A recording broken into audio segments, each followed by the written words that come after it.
Dahil nga guys ay mapasok yung ate ko. So ihahatid ko nga po. Are nga po pala ang daanan namin dyan. Sobrang putik.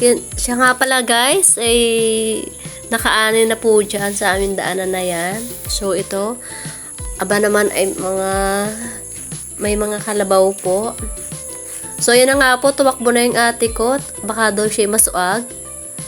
Kaya ito naman ako hindi makatakbot. Baka nga po madulas at ang putik nga po ng daan. Gawat nga po maulan. Guys, kahapon nga po pala hindi natuloy ang hindi natuloy repairin yan. Gawat nga po umulan na naman.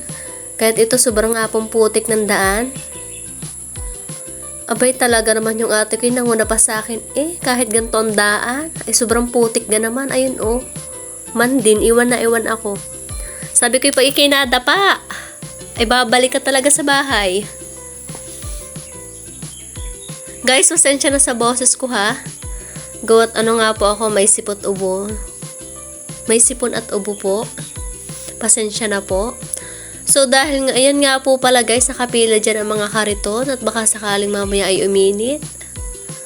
Nang sila'y makapag ulit. At ayan na nga po, nandini na kami sa aming pahabili na ng motor, kaya tineneng. At ito nga po, nakahinaw na kami. Ito na ho. At kami drive at nasa kanto na po. Umuwi na rin ako. Ayan guys. Pauwi na rin po ako nan. At tutulungan pa pong maglabas si ate nan. Kaya ako'y nagmamadali. Hinatid ko nga lang po yun. At bumili nga po pala ako sa kanto nung Bix nga po tinapay. Nga po, sinisipon at ubo. Pagkakahirap ga naman na rin. Pagdating ko nga po pala dyan sa bahay, ay pinangkuha ako ni mama ng guyabano po. 2 nga po pala ang nakuha ko dyan. Abay, kasarap naman ito at malambot na Ay baka mabulok guys, ay sayang naman.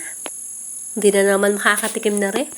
Ay, nung nakaraan ga namang taon, hindi kami nakatikim. At ayan na nga po, biniak na tingnan nyo naman ang pinakalabasan. Ay kaganda. At ayan na nga po, nag-dryer nga po ako at maulan. Kaya ayan, nakasampay na rin po.